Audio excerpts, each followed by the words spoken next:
예수를 바라보자라는 제목으로 하나님 말씀을 증거하도록 하겠습니다. 오늘 본문 2절을 보시면 믿음의 주요 또 온전케 하시는 이인 예수를 바라보자라고 말씀합니다. 하나님은 왜 예수님을 보내시고 예수님을 바라볼 것을 말씀하시는 것일까요? 사실 굳이 예수를 바라보자는 말을 하지 않아도 사람들은 자신에게 이득이 된다고 생각하고 좋은 것이라고 여겨지면 그런 것들을 바라보고 사모합니다. 그 사모하고 바라보는 걸 넘어서 집착하는 그런 소유욕이 인간에겐 있는데 왜 성경은 예수님을 바라보라고 할까? 가령 돈을 바라보자라는 말을 하지 않아도 우리는 다 돈을 바라봅니다. 아멘. 네, 솔직하시네요. 누구도 교회 안에서 돈을 바라보자, 돈을 추구하자, 돈은 나의 목자다, 그런 얘기 한마디도 안 씁니다. 그런데 우리는 일상의 삶 가운데서 늘 돈을 바라봅니다. 부족하면 부족해서 바라보고 넘치면 더 넘치고 싶어서 바라보는 그 오매불망 묵상하고 간절히 원하는 그 돈. 누가 가르쳐주지도 않고 바라보라고 하지 않았음에도 불구하고 우리 모두는 그렇게 돈을 사모하고 바라봅니다. 바라보자라는 말은 바라보지 않는다라는 것을 전제로 하는 말입니다. 이미 세상 사람들이 예수님을 정말 소중한 분으로, 나의 삶의 절대적인 분으로 우리가 여기고 믿고 바라본다면 오늘 이 성경 말씀은 기록되지 않았을 것입니다. 예수님이 하나님께서 너무너무나 인간을 사랑하셔서 친히 예수님을 보내셨는데 그 예수님을 사람들이 바라보지 않습니다. 환영하지 않습니다. 믿지 않습니다. 그렇기 때문에 성경은 믿음의 주요 온전케 하시는 이인 예수를 바라보라라고 말씀하는 것입니다. 자신은 이미 예수님을 바라보며 살고 있다고 여기는 분들이라면 오늘 본문 히브리서 11장 2절 말씀을 읽는다면, 혹시 듣는다면 어떤 생각으로 듣고 어떤 생각으로 읽을까요? 당연한 말로 여기고 지나치지 않겠습니까? 오늘 말씀의 제목을 딱 듣는 순간 여러분에게 들었던 마음은 무엇입니까?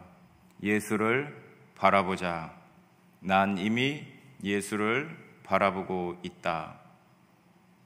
그러면 더 이상 갈망도 열망도 집중하는 것도 아마 현저히 떨어지게 될 것입니다.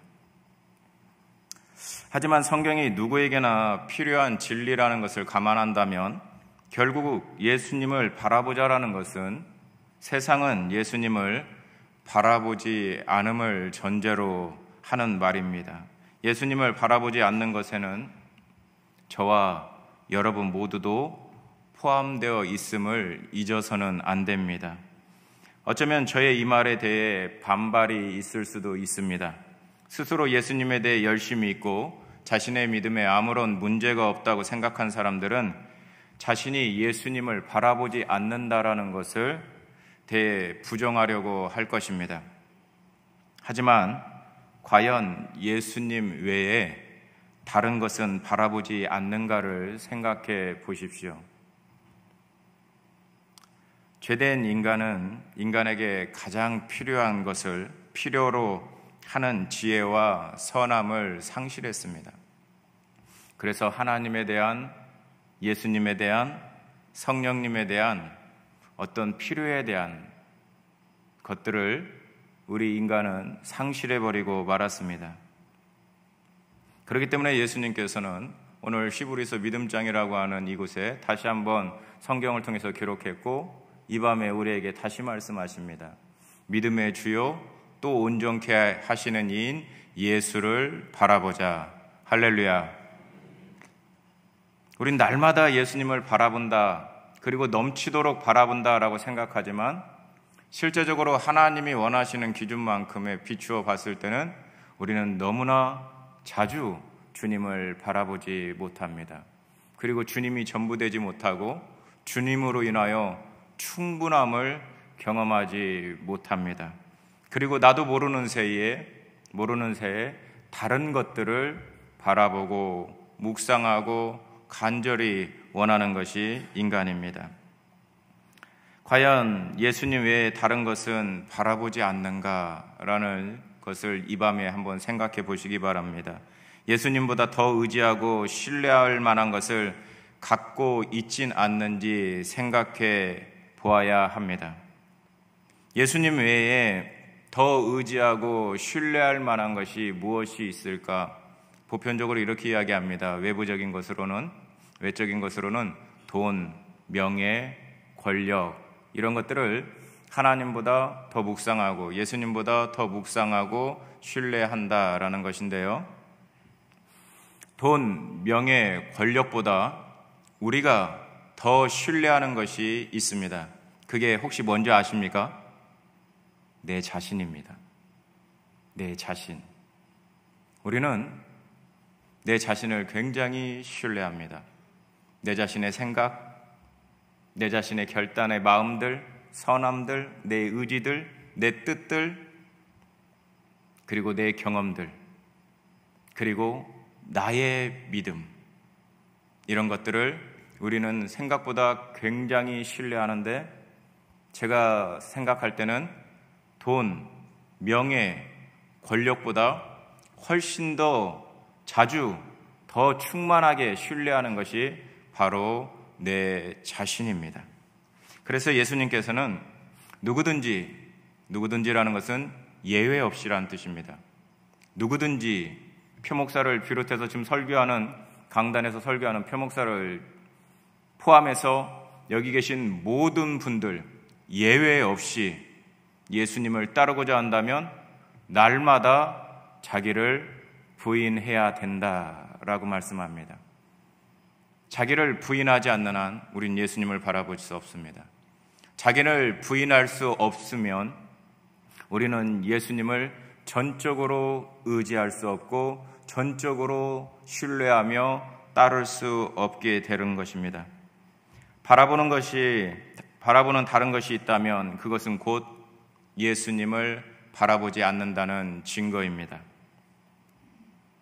믿음이라고 여기는 겉모양에 의해 스스로 속는 것입니다. 결론은 누구도 예수님을 바라보지 않는다는 것입니다. 제 말이 좀 지나치다는 생각이 들 수도 있을 것 같습니다. 그런데요, 예수님께서 하나님을 유일신으로 모시고 살아가는 유대인들에게 그들은 하나님을 모른다고 직접 말씀하셨습니다. 그렇게 또 말씀하시는 근거가 무엇이냐면요, 아버지 하나님을 참으로 믿었다면, 참으로 바라보고 살았다면 너희가 아들인 나를 모를 리 없다. 나를 몰라 배척할 수 없다고 말씀하셨습니다. 그러니까 유대인들은 하나님께 택함받은 선민이라는 자부심이 굉장했고 자신들은 오직 유일하신 하나님만 믿고 섬긴다라고 고백하며 자랑하며 확신에 차 있었는데 예수님의 말씀을 통해서 그들의 실체가 드러나고 만 것입니다. 그러니까 그들은 하나님의 특별히 택한 선민이요, 자신들은 오직 유일신, 다른 신은 절대 쳐다보지도 않고 하나님만 믿는 특별한 믿음을 가졌다라고 여겼는데 예수님께서는 너희들은 하나님을 바라보지도 않고 하나님을 믿지도 않는다라고 말씀하셨습니다. 여러분, 그렇다면 유대인들의 그 신앙 고백이 맞을까요? 아니면 예수님의 평가가 옳을까요? 우리가 성경을 가까이 한다는 건 바로 이런 것입니다.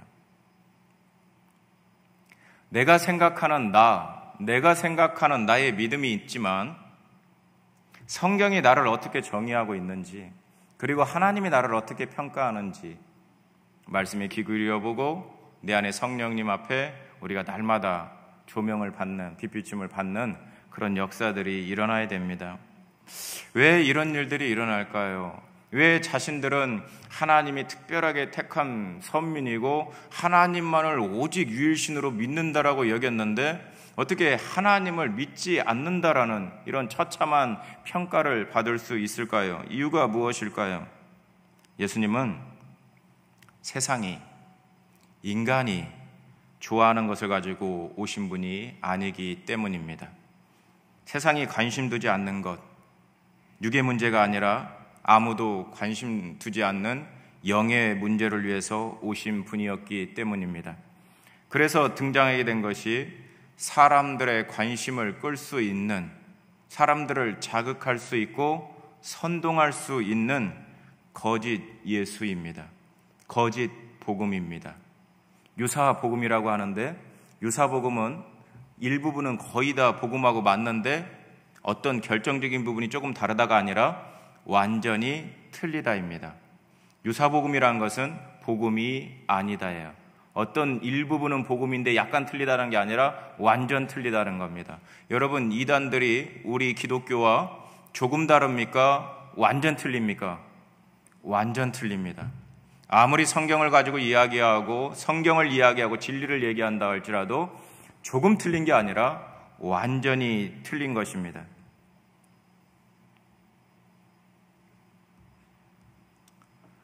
자신들의 욕망을 채워주고 문제를 해결해주고 재앙을 미리 막아주는 그런 예수가 등장하는 겁니다. 그런 거짓 복음이 등장하는 것입니다. 얼마나 혹합니까? 우리의 욕망을 채워주는 신, 우리의 문제를 해결해주는 신, 그리고 우리가 두려워하는 그 재앙을 미리 막아주셔서 아예 경험하지도 않는, 그 두려움에 노출되지 않는 그런 신.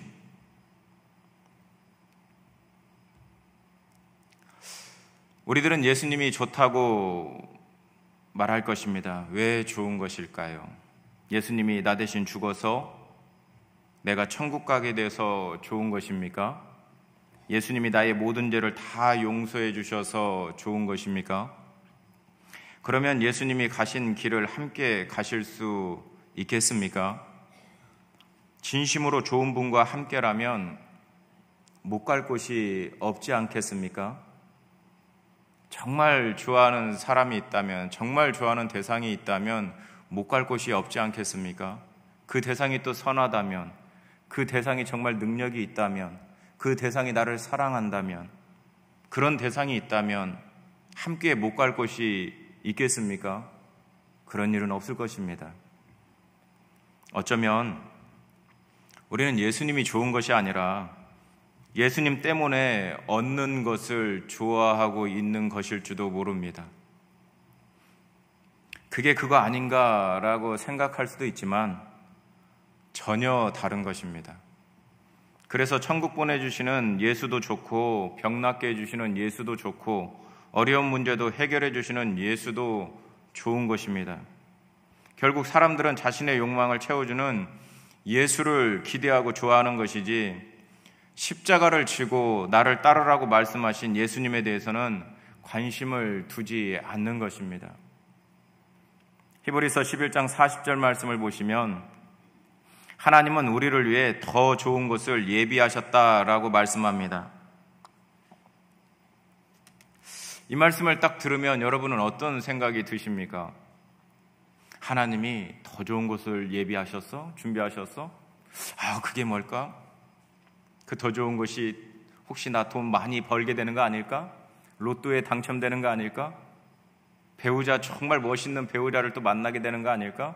내 자녀가 갑자기 세상에서 승승장구하는 일들이 일어나는 게 아닐까? 아니, 내 삶 가운데 어떤 극적인 정말 반전이 일어나면서 정말 멋진 일이 일어나는 거 아닐까?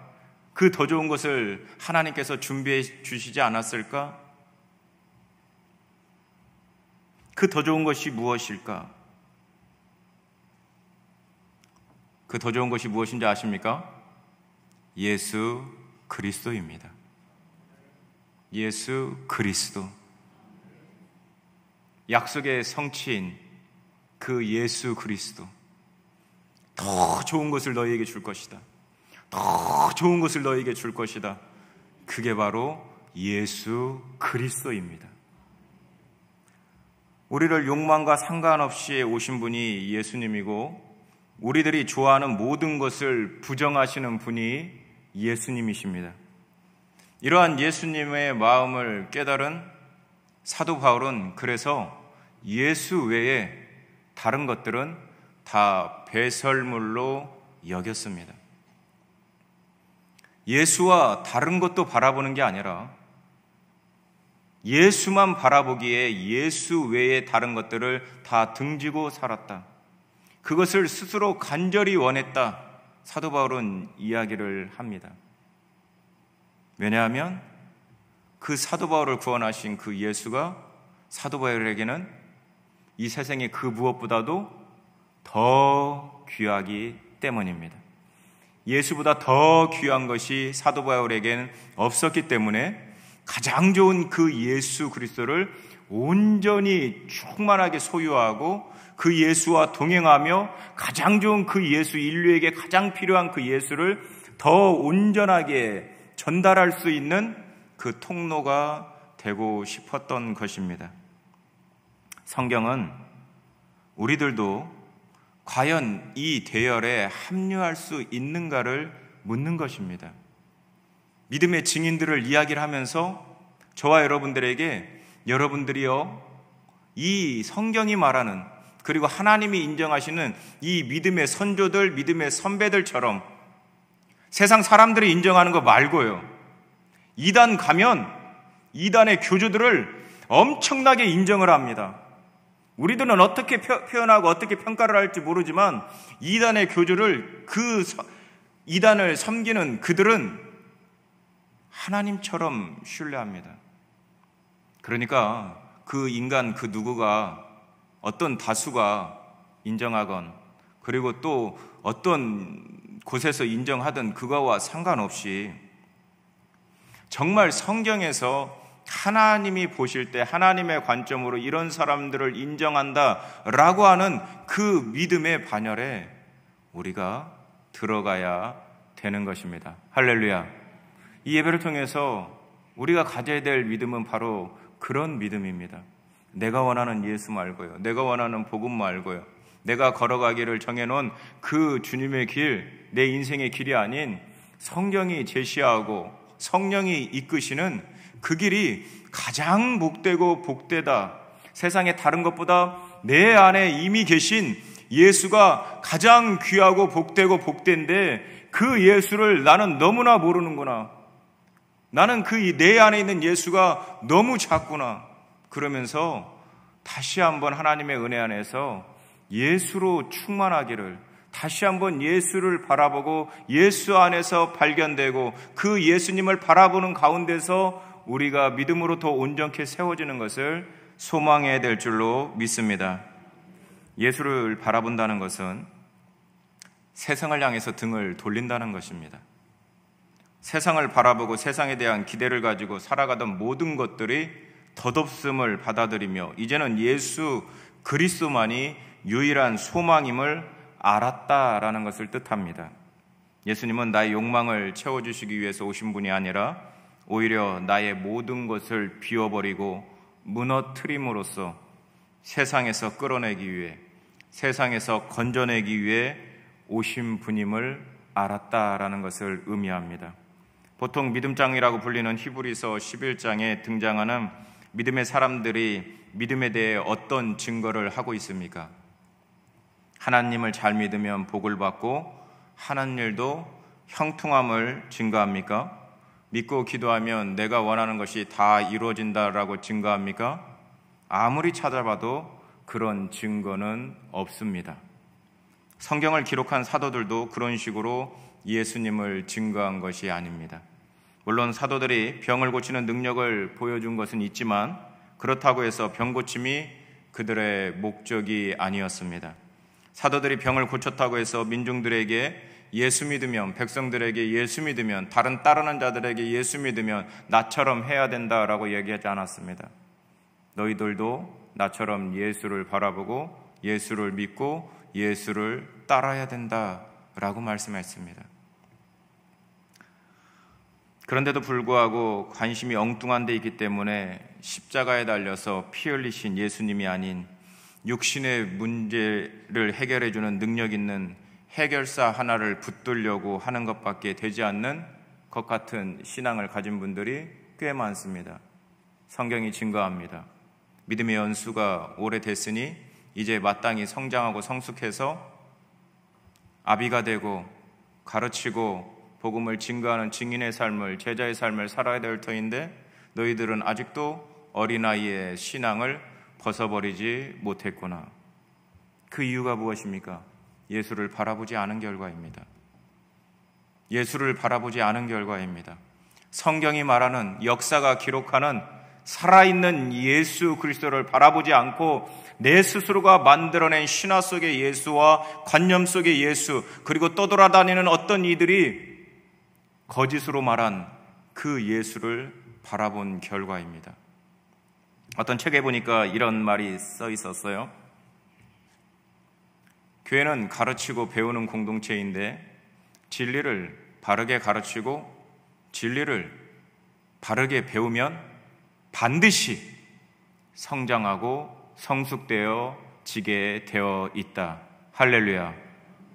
왜냐하면 진리는 하나님이시고 진리를 따라 성령은 역사하시기 때문에 그렇습니다.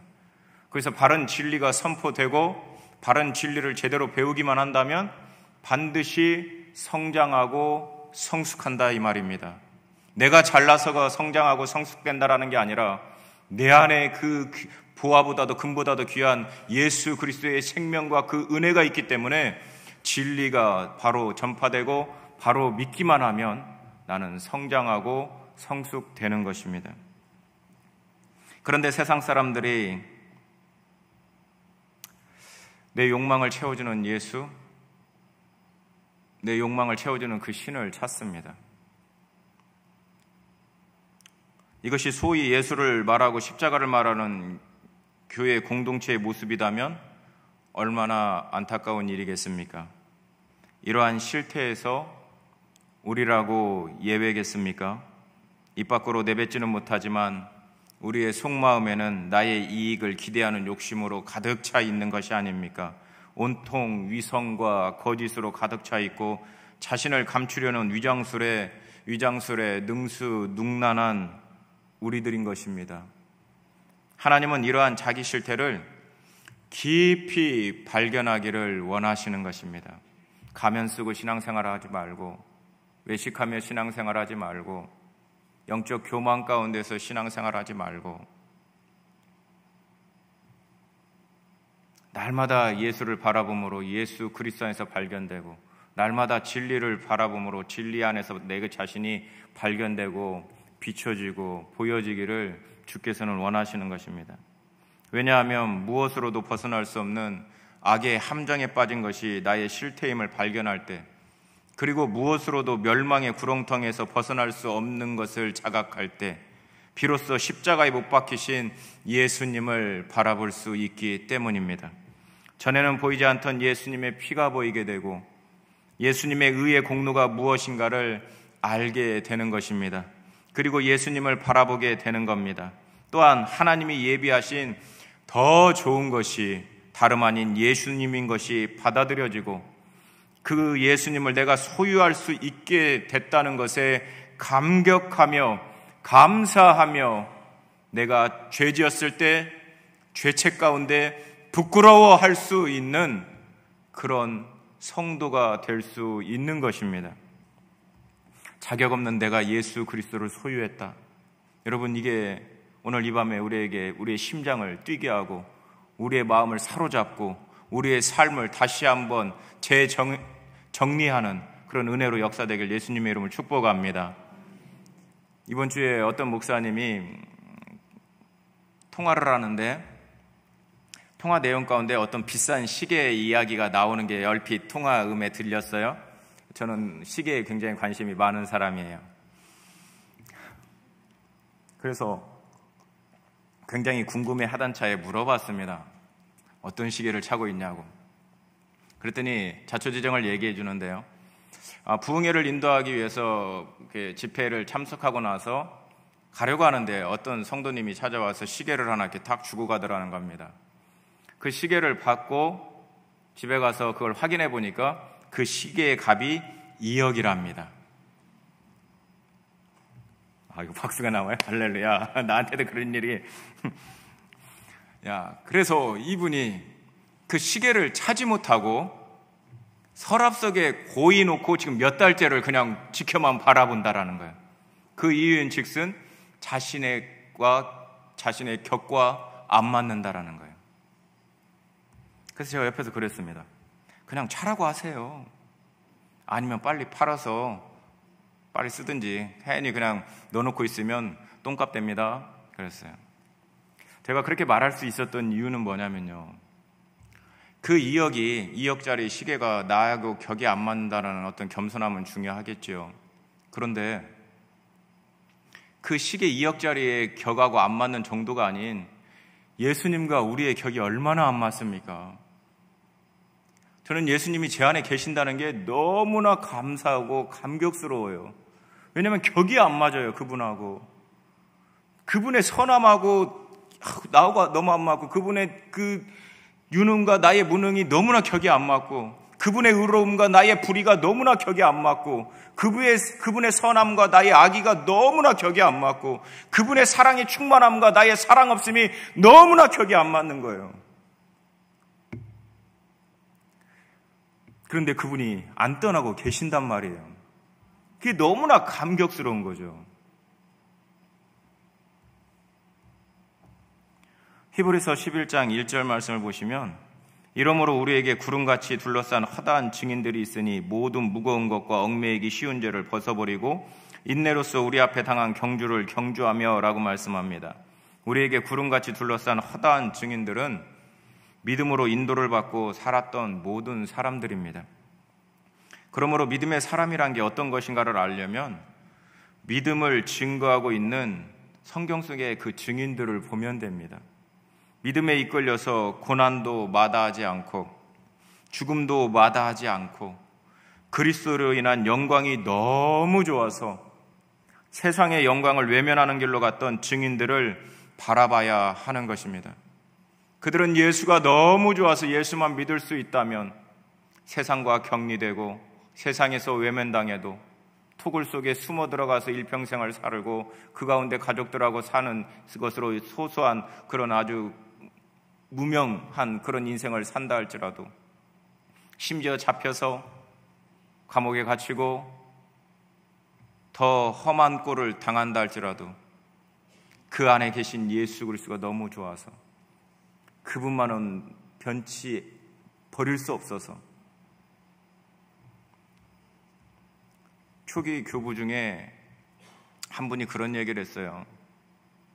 이제 영향력이 있는 분이니까 이분을 어떻게든 예수 그리스도를 부인하게 하고 싶어서 이렇게 화형틀을 만들어 놓고 불을 막 붙이고 퍼포먼스를 하고 긴장감을 막 조성을 합니다. 그리고 나서 이 늙은 교부 믿음의 사람을 협박을 합니다. 지금 예수 그리스도를 믿는다고 고백하면 넌 저기 들어갈 것이고, 이 예수 그리스도를 부인하면 너는 살게 될 것이고 지금 가지고 있는 모든 기득권을 그대로 누리게 될 것이다. 그때 그분이 뭐라고 한지 아십니까? 80년 이상 나와 함께 했던, 나에게 은혜와 사랑을 풍성히 베풀어줬고 나의 전부가 되셨던 그분을 이 화형의 잠깐의 고통 때문에 부인할 수 있겠느냐, 그런 질문 같은 질문을 해라. 그러면서 화형의 이슬장으로 사라졌다고 그럽니다. 예수님이 십자가를, 히브리서 11장 2절을 보시면 예수님이 십자가를 참으시고 부끄러움을 개의치 않으신 것은 고통이 없었던 것도 아니고 예수님이 부끄러움을 못 느꼈던 것도 아닙니다. 고통을 인간이기 때문에 똑같이 느끼셨고 인간의 감정을 가지고 있었기 때문에 똑같이 부끄러움을 느끼셨지만 고통도 참고 부끄러움도 개의치 않은 것은 그 앞에 있는 즐거움, 즉 하나님 보좌 우편에 앉으실 즐거움이 예수님에겐 더 컸기 때문에 이 십자가의 고통과 수치를 즐거움으로, 감사함으로 받아들였다라고 성경은 이야기를 합니다. 성도란 이러한 예수님의 즐거움에 동참하는 것입니다. 예수님의 즐거움은 이 땅이 아닌 하늘에 있습니다. 할렐루야. 우리의 신앙을 계속해서 이 땅으로 국한시키지 말았으면 좋겠습니다. 예수님의 즐거움은 하늘에 있어요. 그리고 예수님의 평안도 이 땅의 평안하고 다른 그 예수님의 평안이 따로 있다고 성경은 이야기를 합니다. 성도가 예수님을 바라본다는 것은 예수님의 즐거움에 나 역시 참여되기를 소원함을 말하는 것입니다. 예수님의 즐거움은 우리가 원하는 즐거움과 차원이 다른 즐거움입니다. 우리는 세상으로 인한 즐거움을 원하지만 예수님은 하늘에 있는 즐거움 때문에 세상에서의 모든 고난과 부끄러움까지도 참으셨고, 그렇게 이 땅의 고난과 부끄러움까지도 참아낼 만한 그 하늘의 즐거움, 하늘의 평안, 하늘의 소망을 성도인 저와 여러분들도 누리기를 원하시는 것입니다. 그런데 우린 이게 싫어요. 이게 싫어. 이게 너무 부담스러워요. 왜 그럴까요? 우리가 약해서 그런 건 아닙니다. 그 예수님의 즐거움에 동참해 본 것이 너무 적기 때문에 그렇습니다. 다른 말로 예수를 바라보고 내 자신을 부인해서 오는 그 충만한 하늘의 기쁨과 평안을 경험하는 것이 신앙생활 가운데 너무 적기 때문에 이 세상적이고 세속적인 가치 기준에 늘 우리는 매여 있는 것이고, 세속적인 가치 기준이 하늘의 가치와 성경의 가치 기준보다 언제나 앞서 우선순위로 서 있게 되는 것입니다. 이게 안타까운 것이고, 이런 실체를 보시면서 안타까워하시고 울고 있는 예수님을 봐야 되고, 이 실체를 내 자신의 실체를 보면서 우리는 애통해야 됩니다. 마음 아파해야 되는 거예요. 예수님은 우리의 욕망을 위해 오신 분이 아닙니다. 예수님은 우리에게 하늘의 즐거움을 주시기 위해 오셨습니다. 그리고 하늘에서 즐거움을 위해 잠시 세상에서의 고난과 부끄러움을 참으라고 말씀합니다. 그럴 수 있는 게 복이다라고 말씀합니다. 날마다 믿음의 주요 또 온전케 하시는 이인 예수만을 바라보실 수 있기를 예수님의 이름으로 축복합니다. 할렐루야. 사랑이 많으신 하나님, 내 안에 가장 귀한 분 예수 그리스도께서 보내신 성령님이 우리 안에 계십니다. 예수님이 누리셨던 그 하늘의 소망, 하늘의 즐거움이, 그 하늘의 자유가 성도인 우리 것이 되길 원하시는 주님, 이제 주님 뜻을 깨달아 우리도 주님만 바라보며 주님이 소유하셨던 그 하늘의 기쁨, 하늘의 즐거움, 하늘의 자유, 하늘의 평안이 우리들의 마음과 우리의 삶을 가득 채우게 하여 주셔서 이 땅의 것들을 조금 멀리하고 과감히 뒤로 할 수 있고, 때로는 겪어내야 될 고난도 받아들일 수 있는 그런 온전한 믿음, 더 풍성한 믿음으로 세워져 갈 수 있도록 역사하여 주시옵소서. 감사드리오며 사랑이 많으신 예수님의 이름으로 기도드리옵나이다. 아멘.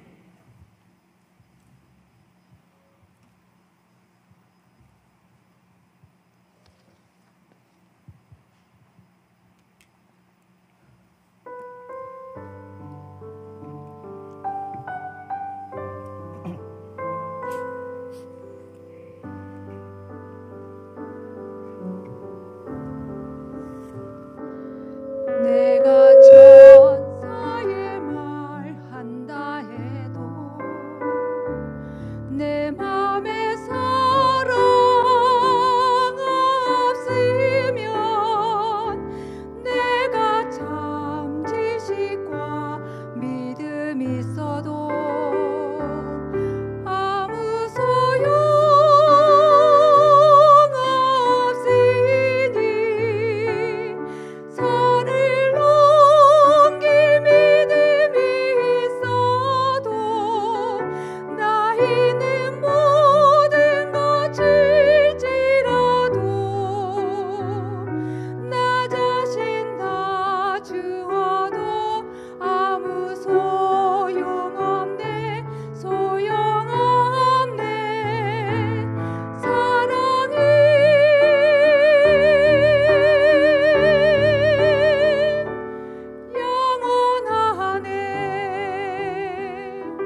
교회 소식 말씀드리겠습니다.